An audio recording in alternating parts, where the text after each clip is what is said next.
নমস্কার। অবশেষে আসলাম আমার মনের অতি কাছের কুমুদিনী সিরিজের অন্তিম পর্বে। জীবনে অনেকেই ব্যবসা করেন, কিন্তু তাদের সবাই উদ্যোগপতি হয়ে উঠতে পারেন না। যারা উদ্যোগপতি হয়ে উঠতে পারেন তাদের মধ্যে সবাই সেই অর্জিত অর্থ সমাজের কাজে ব্যয় করতে চান না।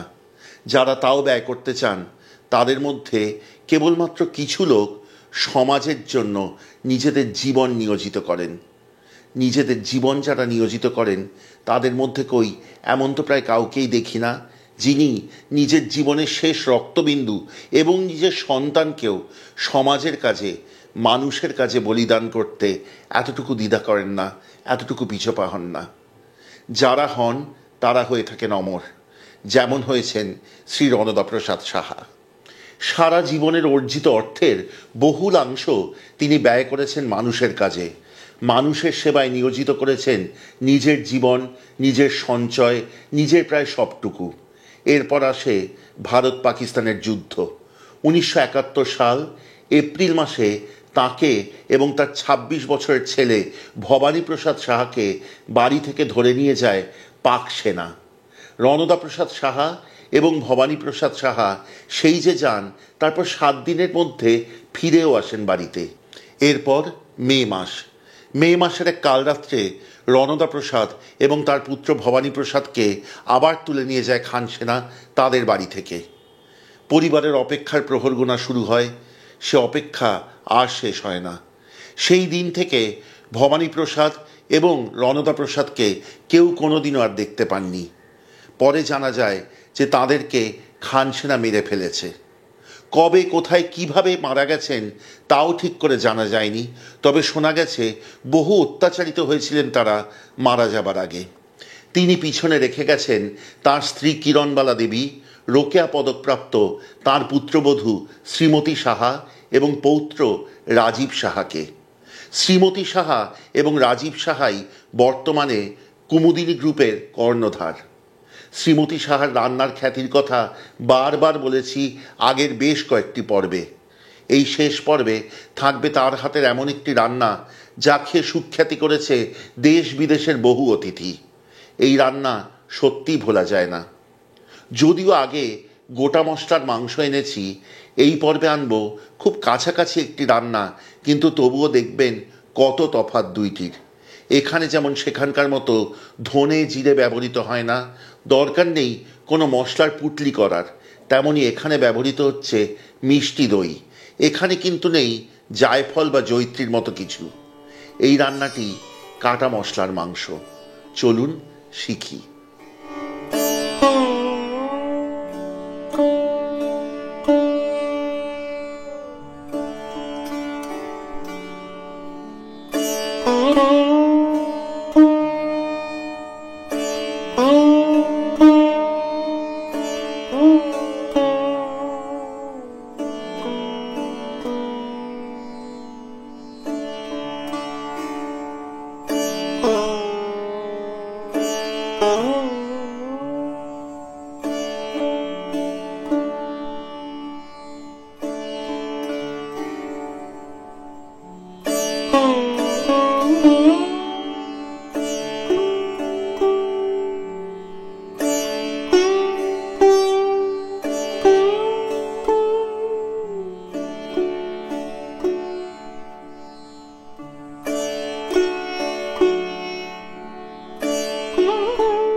গোটা মশলার মাংসে যদিও বা তেল গরম করে ফোড়ন দেওয়া এবং মাংস ভাজা এবং তারপর মশলা দিয়ে খানিকক্ষণ বাদে প্রেসার কুকারে দেবার ব্যাপার আছে, কাটা মশলার মাংসে কিন্তু সেসব কিচ্ছু নেই। কড়াই আঁচে বসাবার আগেই মাংস ঢালুন এবং তাতে মেখে নিন পরপর প্রায় সবকটি উপকরণ, কেবলমাত্র ঘি ছাড়া। তারপর সেই কড়াই আঁচে বসান। প্রথমে চড়া আঁচ রাখবেন, তারপর নিভু আঁচে মাংস কষাতে থাকুন। এই কষাতে কষাতে যদি দেখেন বেশি শুকনো হয়ে গেছে, একটু করে জল দেবেন। যখন নরম হবে ওপর থেকে ঘি ছড়িয়ে রান্না তৈরি। চলুন আজকে সবকটি উপকরণ প্রথমে একসাথে মেখে নিই। আমি এখানে নেব 750 গ্রাম পাঁঠার বা খাসির মাংস। তার সাথে দিয়ে দিন 3 থেকে 4টি ভারী করে কাটা পেঁয়াজ, এর সাথে দিন 100 গ্রাম বা তারও বেশি মোটা মোটা করে কাটা আদা, সাথে দিন 100 গ্রাম ভারী করে কুচানো রসুন, এর সাথে দিন 2 ইঞ্চি পরিমাণ দারচিনি, 5-6টি ছোট এলাচ, 7-8টি লবঙ্গ, 10-12 দানা গোটা গোলমরিচ, 2-3টি তেজপাতা, ছিঁড়ে রাখা গোটা 6-7 শুকনো লঙ্কা। এই প্রসঙ্গে বলি, এই রান্নাটি কিন্তু একটু তেলে ঝালে মশলায় গড়গড়ে রান্না, তবে আপনি যদি ঝাল কম খান তাহলে কিন্তু শুকনো লঙ্কা কম ব্যবহার করবেন। সাথে দিন 100 গ্রাম পরিমাণ মিষ্টি দই, এরপর দিন 150 গ্রাম পরিমাণ টক দই, 4 থেকে 5 টেবিল চামচ পরিমাণ সাদা তেল এবং যোগ করুন স্বাদ অনুসারে নুন। এইবার সবকটি উপকরণ খুব ভালো করে মেখে রেখে দিন পরবর্তী বেশ কিছুক্ষণ।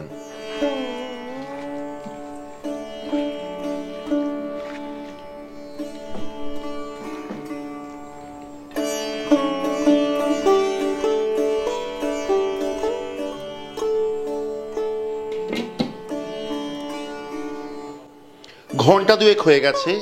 এবার কড়াই বসান আছে, ঢাকনা খুলে প্রথম চড়া আঁচ রাখুন। এই সময় খুন্তি দিয়ে রান্নাটি নাড়তে থাকুন। দেখবেন খানিকক্ষণের মধ্যেই মাংস, পেঁয়াজ ইত্যাদি থেকে জল ছাড়তে আরম্ভ করেছে। যখন সে জল ফুটতে আরম্ভ করবে হালকা, তখন আঁচ মাঝারি বা তার থেকেও নিচুতে নামিয়ে আনুন এবং ক্রমাগত কষতে থাকুন রান্নাটি। মনে রাখবেন, এই রান্নাটি কিন্তু কেবলমাত্র অল্প আঁচে অনেকক্ষণ ধরে হবে, তবেই কিন্তু এই রান্নাটির স্বাদ পুরোপুরি পাওয়া যাবে। রান্নাটিতে জল ছেড়েছে, এবার আঁচ কমিয়ে ঢাকা দিন এবং মাঝে মধ্যে ঢাকা খুলে ক্রমাগত কষতে থাকুন রান্নাটিকে। এই পর্যায়ে যতক্ষণ রান্নাটি হচ্ছে ততক্ষণে আপনাদের কাছে অনুরোধ রাখি, যদি আপনারা কেউ আমাদের যোগাযোগ করতে চান, আমাদের থেকে খাবার অর্ডার দেবেন বলে বা অন্যান্য যে কোনো কারণে, তাহলে আমাদের যোগাযোগের নম্বর হলো 6291834357। আরেকবার বলি, কলকাতার নম্বর 6291834357।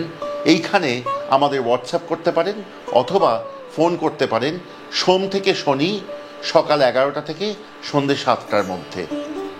আরও বলি, কেমন লাগছে আজকের পর্বটি, আমাদের কুমুদিনী সিরিজের অন্যান্য পর্ব এবং আমাদের চ্যানেলের বিভিন্ন রান্নাগুলি দয়া করে আমাদের কমেন্টে লিখে পাঠান। যদি ভালো লাগে শেয়ার করতে ভুলবেন না কিন্তু আত্মীয় বন্ধুদের সাথে।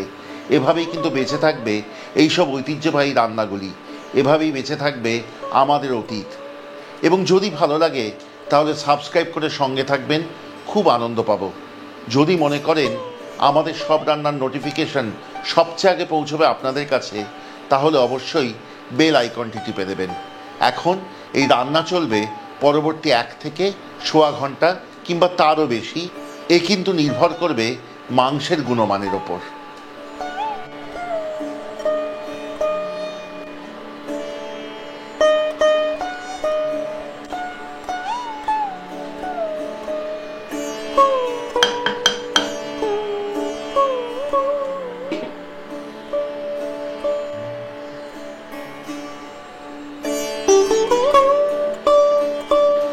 আধ ঘন্টা থেকে 40 মিনিটের মাথায় দেখবেন রান্নাটির রং দ্রুত বদলাতে শুরু করেছে।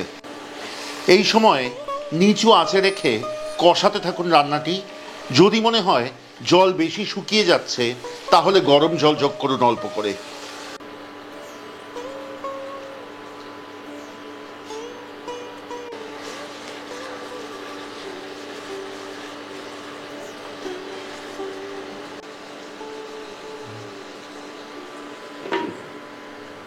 রণদা প্রসাদ বাবু চলে গেছেন বহু যুগ আগে।